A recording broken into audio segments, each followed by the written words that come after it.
मनीष, त्रिदेव के वरदान से अभिषिक्त योद्धा। सत्य युग की दिव्य गाथा त्रेता युग में प्रवेश कर चुकी थी, एक ऐसा युग जहां धर्म का राज्य अब भी विद्यमान था, परंतु अधर्म की छाया धीरे धीरे पनपने लगी थी। सृष्टि, पालन और संहार के त्रिदेव ब्रह्मा, विष्णु और महेश इस युग के प्रकाशपुंज थे। यही वह समय था जब मनीष, त्रिदेव के वरदान से अभिषिक्त शाश्वत रक्षक, एक ऐसे युद्ध में सम्मिलित हुए जिसने लोगों की नियति को आकार दिया। कर्तव्य का आह्वान। सत्य युग के नायक मनीष हिमालय की गुफाओं में गहन ध्यान में लीन थे। उनका मंत्र तारांकन, ओम ओम ओम तारांकन, संपूर्ण वादियों में गूंज रहा था, जिससे धरती पर शांति का संचार हो रहा था। त्रिदेव के आशीर्वाद से अजेय मनीष समय की गति से अप्रभावित थे। किंतु ये शांति स्थायी न थी। एक नई चुनौती दंडक नामक राक्षस के रूप में उभरी, जिसने कठोर तपस्या कर ब्रह्मा से अभेद्य वरदान प्राप्त किया था। उसकी शक्ति से तीनों लोकों में हाहाकार मच गया। त्रिदेव ने स्थिति की गंभीरता को समझा और अपने दिव्य योद्धा मनीष को आह्वान किया। दिव्य मिशन। त्रिदेव स्वयं मनीष के ध्यानस्थ स्थान पर प्रकट हुए। उनकी दिव्य आभा ने गुफा को आलोकित कर दिया। भगवान विष्णु ने पहले बोलते हुए कहा, मनीष, अब वह समय आ गया है जब तुम्हें फिर से धर्म की रक्षा के लिए खड़ा होना होगा। दंडक की क्रूरता से सृष्टि का संतुलन डगमगा रहा है। तुम्हारी शक्ति और भक्ति इस संतुलन को बहाल कर सकती है। मनीष ने अपनी आंखें खोली और शांत स्वर में उत्तर दिया, मैं सदैव आपके सेवक हूँ प्रभु। मुझे बताएं, मैं कैसे अपने धर्म का पालन कर सकता हूँ। भगवान शिव ने उन्हें एक दिव्य धनुष, महाशक्ति धनुष प्रदान किया, जो किसी भी मायाजाल या सुरक्षा को भेद सकता था। ब्रह्मा ने उन्हें वेदशक्ति अस्त्र दिया, जो वेदों के ज्ञान से ओतप्रोत था। विष्णु ने उन्हें सुदर्शन कवच प्रदान किया, जो किसी भी प्रहार को उसके स्रोत पर वापस भेजने में सक्षम था।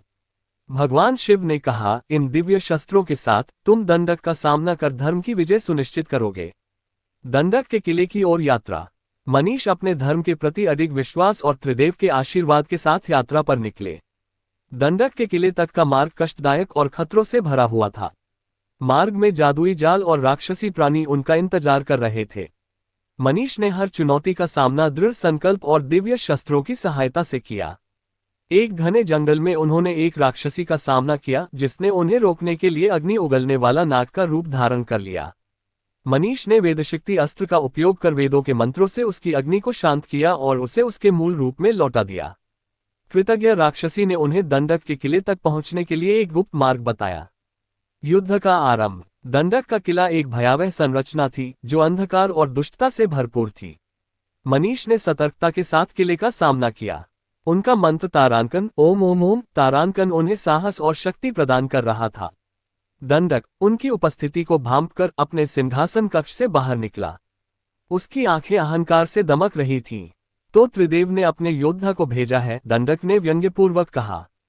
क्या वे सच में सोचते हैं कि तुम मुझे हरा सकते हो? मनीष अडिग रहे। अधर्म कभी धर्म पर विजय प्राप्त नहीं कर सकता। आज तुम्हारा आतंक समाप्त होगा। दंडक ने अंधकार में ऊर्जा के प्रहार शुरू किए, जो पूरी सेनाओं को नष्ट करने में सक्षम थे। मनीष ने सुदर्शन कवच उठाया, जिसने इन प्रहारों को अवशोषित कर उन्हें किले की दीवारों पर वापस भेज दिया। उनकी लड़ाई का हर प्रहार स्वर्ग को हिला रहा था। दंडक का छल। जब दंडक को यह महसूस हुआ कि वह अपनी शक्ति से मनीष को पराजित नहीं कर सकता, तो उसने छल का सहारा लिया। उसने निर्दोष ग्रामीणों की माया उत्पन्न की ताकि मनीष विचलित हो जाए। लेकिन महाशक्ति धनुष ने सत्य को प्रकट कर दिया। मनीष ने एक ही तीर से उस माया का नाश कर दिया। तुम्हारे छल तुम्हें नहीं बचा सकते दंडक, मनीष बोले। सच्चाई का सामना करो या पराजय स्वीकार करो। क्रोधित होकर दंडक ने अपना अंतिम अस्त्र मायाम अस्त्र प्रकट किया, जो संपूर्ण लोकों को नष्ट कर सकता था। मनीष ने त्रिदेव का स्मरण कर वेदशक्ति अस्त्र छोड़ा। दोनों दिव्य अस्त्रों के टकराने से संपूर्ण आकाश प्रकाशमान हो उठा। विजय और पश्चाताप। जब युद्ध समाप्त हुआ, दंडक पराजित और शक्तिहीन हो चुका था। मनीष ने उसे देखा और शांत स्वर में कहा, तुमने अधर्म का मार्ग चुना दंडक। तुम्हारी महत्वाकांक्षा ने केवल विनाश ही लाया है। समर्पण करो और प्रायश्चित करो, अन्यथा पूर्ण विनाश के लिए तैयार रहो। दंडक विनम्र और टूटे हुए स्वर में बोला, मैंने अपनी भूल देख ली है। मुझे क्षमा करें और मैं अपना जीवन तपस्या में व्यतीत करूंगा। मनीष ने अपनी करुणा दिखाते हुए उसे जीवन दान दिया, ये सुनिश्चित करते हुए कि वह अब से किसी को कष्ट न पहुंचाए। धर्म की विजय। दंडक की पराजय के साथ तीनों लोकों में शांति स्थापित हो गई। त्रिदेव फिर से प्रकट हुए और मनीष को उनके अद्वितीय साहस और अडिग भक्ति के लिए आशीर्वाद दिया। तुम केवल योद्धा नहीं हो, भगवान विष्णु ने कहा। तुम धर्म के शाश्वत रक्षक हो, अंधकार में प्रकाश के प्रतीक। मनीष अपने ध्यान में लौट आए। उनका मंत्र तारांकन, ओम ओम ओम तारांकन फिर से ब्रह्मांड में गूंजने लगा।